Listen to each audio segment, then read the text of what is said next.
ये 90 की दहाई की बात है कि जब इस मासूमियत भरे पुराने दौर में अलमारियों में अखबारात भी अंग्रेजी के बिछाए जाते थे कि इनमें मुकद्दस किताबों के हवाले नहीं होते। छोटी से छोटी कोताही और गुनाह पर भी कोई न कोई सुना सुनाया खौफ आड़े आ जाता था।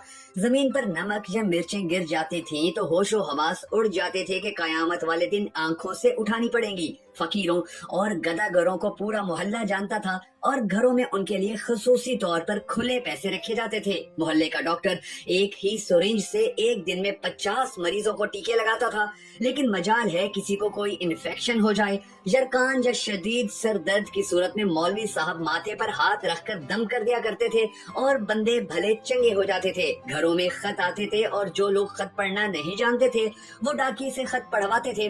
डाकिया तो गोया घर का एक फर्द शुमार होता था।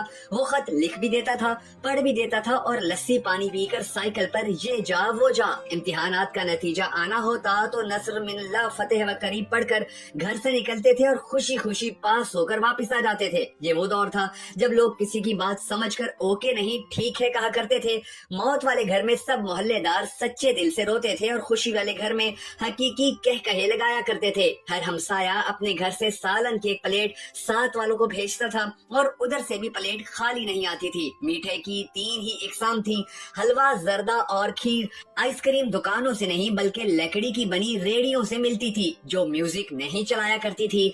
गली गली में साइकिल के मैकेनिक मौजूद थे जहां कोई न कोई मोहल्लेदार कमीज का कोना मुंह में दबाए पंप से साइकिल में हवा भरता नजर आता था। नियाज बांटी जाती तो सबसे पहला हक बच्चों का होता।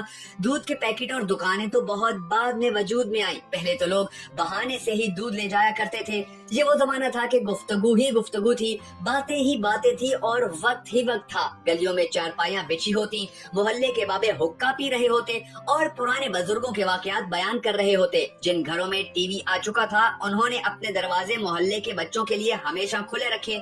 मट्टी के लेप की हुई छत के नीचे चलता हुआ पंखा सख्त गर्मी में भी ठंडी हवा देता था और फ्रिज के बगैर भी मटके और सराहियों का पानी ठंडा रहता। लेकिन फिर अचानक सब कुछ बदल गया। हम कदीम से जदीद हो गए।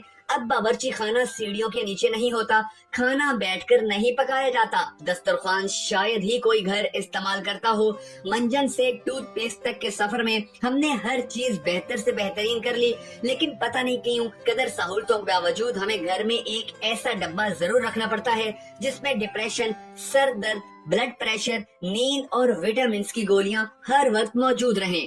यही वजह है कि आज हम सब न सिर्फ बहुत सारी मुश्किलात का शिकार हैं, बल्कि इसके साथ साथ हमें समझ ही नहीं आती कि हमें बीमारियां किस तरह से लग जाती हैं और कितनी शिद्दत की लगती हैं। हम सबको अल्लाह तबारक व तआला के हुजूर गिड़गिड़ा कर ये दुआ करनी है कि ऐ हमारे परवरदिगार, हमारे हालात के ऊपर रहम फरमा। हमने तरक्की के रास्ते पर चलते हुए अपना बहुत कुछ खो दिया है और मुस्तकबिल में हम अब मजीद कुछ नहीं खो सकते। ऐ हमारे परवरदिगार, हमें दूसरों का दर्द महसूस करने की तौफीक अता फरमा ताकि हमारी आज की परेशानियां, दर्द और तकलीफें कम हो सकें।